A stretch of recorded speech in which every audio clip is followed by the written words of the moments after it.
Jaya Radha Madhava Punya Bihari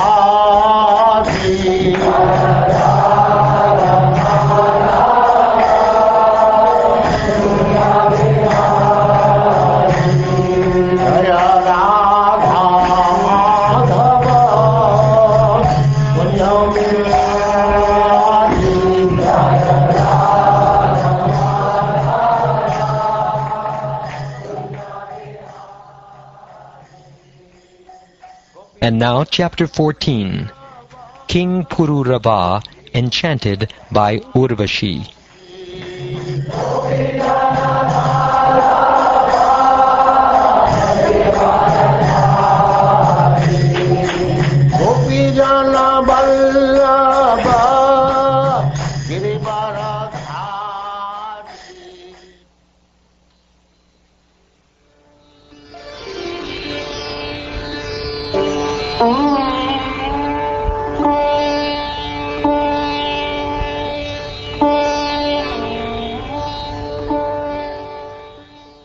Srila Shukdev Goswami said to Maharaj Pariksit, O king, thus far you have heard the description of the dynasty of the sun god.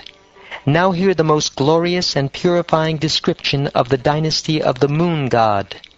This description mentions kings like Aila or Pururava, of whom it is glorious to hear.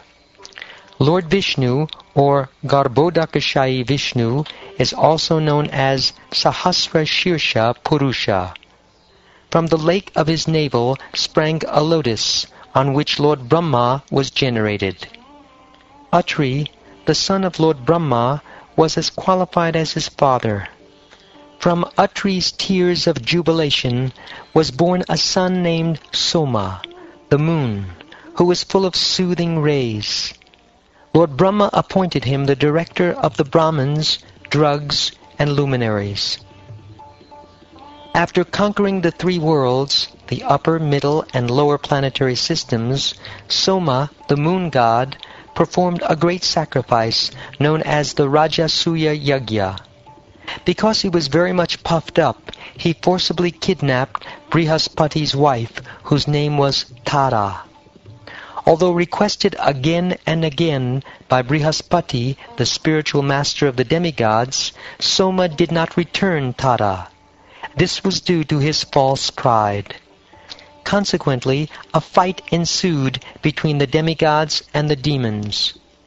Because of enmity between Brihaspati and Shukra, Shukra took the side of the moon god and was joined by the demons. But Lord Shiva, because of affection for the son of his spiritual master, joined the side of Brihaspati and was accompanied by all the ghosts and hobgoblins. King Indra, accompanied by all kinds of demigods, joined the side of Brihaspati. Thus there was a great fight, destroying both demons and demigods, only for the sake of Tara, Brihaspati's wife. When Lord Brahma was fully informed by Angira about the entire incident, he severely chastised the moon god, Soma. Thus Lord Brahma delivered Tara to her husband, who could then understand that she was pregnant. Brihaspati said, "You foolish woman, your womb, which was meant for me to impregnate, has been impregnated by someone other than me. Immediately deliver your child. Immediately deliver it. Be assured that after the child is delivered, I shall not burn you to ashes. I know that although you are unchaste, you wanted a son. Therefore I shall not punish you." By Brihaspati's order, Tara, who was very much ashamed, immediately gave birth to the child, who was very beautiful, with a golden bodily hue. Both Brihaspati and the moon god, Soma, desired the beautiful child. Fighting again broke out between Brihaspati and the moon god, both of whom claimed, "This is my child, not yours." All the saints and demigods present asked Tara whose child the newborn baby actually was, but because she was ashamed, she could not immediately answer.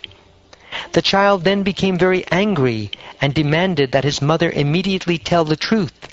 "You unchaste woman," he said, "what is the use of your unnecessary shame? Why do you not admit your fault? Immediately tell me about your faulty behavior." Lord Brahma then brought Tada to a secluded place, and after pacifying her, he asked to whom the child actually belonged. She replied very slowly, "This is the son of Soma, the moon god." Then the moon god immediately took charge of the child. O Maharaj Parikshit, when Lord Brahma saw that the child was deeply intelligent, he gave the child the name Buddha. The moon god, the ruler of the stars, enjoyed great jubilation because of this son. Thereafter, from Buddha, through the womb of Ila, a son was born named Pururava, who is described in the beginning of the 9th canto. When his beauty, personal qualities, magnanimity, behavior, wealth, and power were described by Narrated in the court of Lord Indra, the celestial woman Urvasi was attracted to him. Pierced by the arrow of Cupid, she thus approached him. Having been cursed by Mitra and Varuna, the celestial woman Urvasi had acquired the habits of a human being. Therefore, upon seeing Pururava, the best of males, whose beauty resembled that of Cupid, she controlled herself and then approached him. When King Pururava saw Urvasi, his eyes became jubilant in the ecstasy of joy, and the hairs on his body stood on end. With mild, pleasing words, he spoke to her as follows. King Pururava said, "O most beautiful woman, you are welcome. Please sit here and tell me what I can do for you. You may enjoy with me as long as you desire. Let us pass our life happily in a sexual relationship." O most handsome man, who is the woman whose mind and sight would not be attracted by you? If a woman takes shelter of your chest, she cannot refuse to enjoy with you in a sexual relationship. My dear King Pururava, please give protection to these 2 lambs who have fallen down with me. Although I belong to the heavenly planets and you belong to earth, I shall certainly enjoy sexual union with you. I have no objection to accepting you as my husband, for you are superior in every respect. My dear hero, only preparations made in ghee or clarified butter will be my edibles, and I shall not want to see you naked at any time except at the time of sexual intercourse. I accept your proposals. O beautiful one, your beauty is wonderful, and your gestures are also wonderful.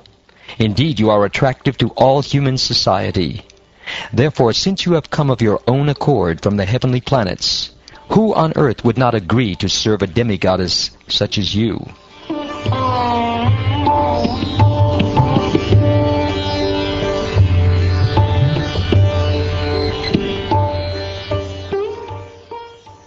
The best of human beings, Pururava, began freely enjoying the company of Urvasi, who engaged in sexual activities with him in many celestial places, such as Chaitrarata and Nandana-Kanana, where the demigods enjoy. Urvasi's body was as fragrant as the saffron of a lotus. Being enlivened by the fragrance of her face and body, Pururava enjoyed her company for many days with great jubilation. Not seeing Urvasi in his assembly, the king of heaven, Lord Indra, said, "Without Urvasi my assembly is no longer beautiful." Considering this, he requested the Gandharvas to bring her back to his heavenly planet. Thus the Gandharvas came to earth, and at midnight, when everything was dark, they appeared in the house of Pururava and stole the 2 lambs entrusted to the king by his wife Urvasi. Urvasi treated the 2 lambs like her own sons. Therefore, when they were being taken by the Gandharvas and began crying, Urvasi heard them and rebuked her husband. "Now I am being killed," she said, "under the protection of an unworthy husband who is a coward and a eunuch, although he thinks himself a great hero. Because I depended on him, the plunderers have deprived me of my 2 sons, the lambs, and therefore I am now lost. My husband lies down at night in fear, exactly like a woman, although he appears to be a man during the day." Pururava, stricken by the sharp words of Urvasi, like an elephant struck by its driver's pointed rod, became very angry. Not even dressing himself properly, he took a sword in hand and went out naked into the night to follow the Gandharvas who had stolen the lambs. After giving up the 2 lambs, the Gandharvas shone brightly like lightning, thus illuminating the house of Pururava. Urvasi then saw her husband returning with the lambs in hand, but he was naked, and therefore she left. No longer seeing Urvasi on his bed, Pururava was most aggrieved. Because of his great attraction for her, he was very much disturbed. Thus, lamenting, he began traveling about the earth like a madman. Once, during his travels all over the world, Pururava saw Urvasi accompanied by 5 companions on the bank of the Sarasvati at Kurukshetra. With jubilation in his face, he then spoke to her in sweet words, as follows. O my dear wife, O most cruel one, kindly stay, kindly stay. I know that I have never made you happy until now, but you should not give me up for that reason. This is not proper for you. Even if you have decided to give up my company, let us nonetheless talk for some time.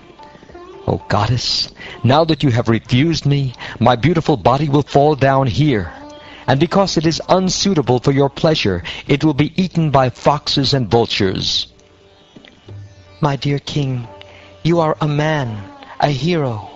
Don't be impatient and give up your life. Be sober and don't allow the senses to overcome you like foxes. Don't let the foxes eat you. In other words, you should not be controlled by your senses. Rather, you should know that the heart of a woman is like that of a fox. There is no use making friendship with women. Women as a class are merciless and cunning. They cannot tolerate even a slight offense. For their own pleasure, they can do anything irreligious, and therefore they do not fear killing even a faithful husband or brother. Women are very easily seduced by men. Therefore, polluted women give up the friendship of a man-wisher and establish false friendship among fools. Indeed, they seek newer and newer friends, one after another. O my dear king, you will be able to enjoy with me as my husband at the end of every year for 1 night only. In this way you will have other children, one after another.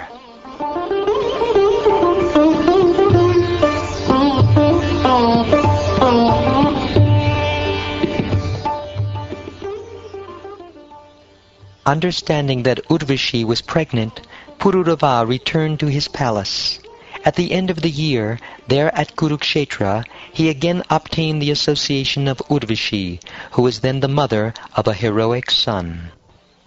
Having regained Urvasi at the end of the year, King Pururava was most jubilant, and he enjoyed her company in sex for 1 night. But then he was very sorry at the thought of separation from her. So Urvasi spoke to him as follows. She said, My dear king, seek shelter of the Gandharvas, for they will be able to deliver me to you again. In accordance with these words, the king satisfied the Gandharvas by prayers, and the Gandharvas, being pleased with him, gave him an Agnistali girl, who looked exactly like Urvasi.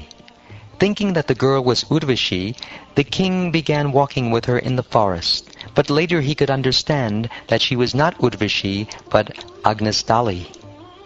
King Pururava then left Agnistali in the forest and returned home, where he meditated all night upon Urvasi.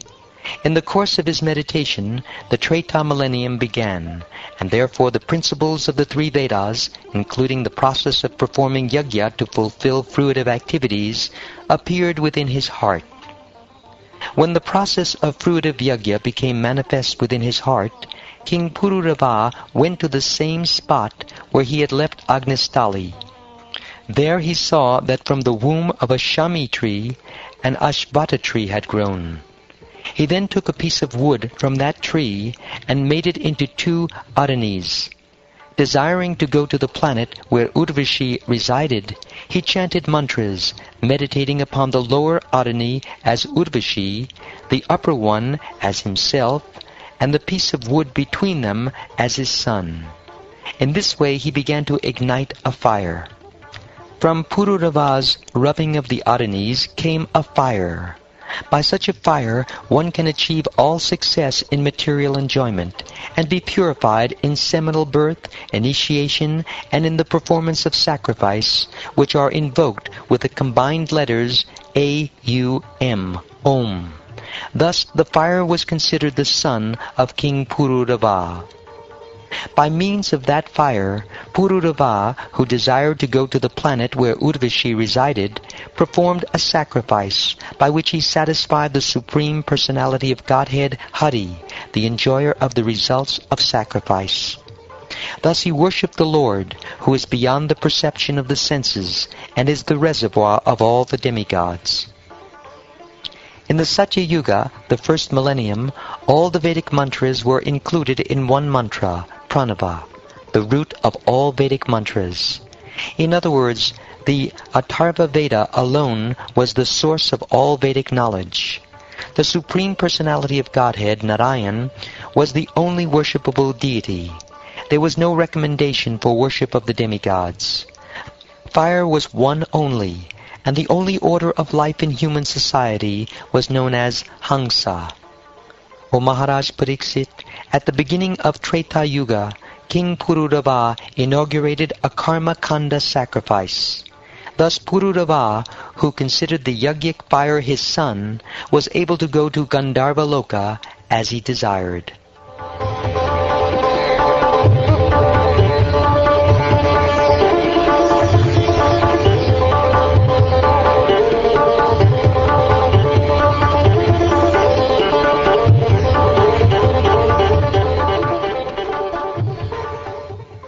Thus ends the 14th chapter of the 9th canto of the Srimad Bhagavatam, entitled King Pururava Enchanted by Urvasi.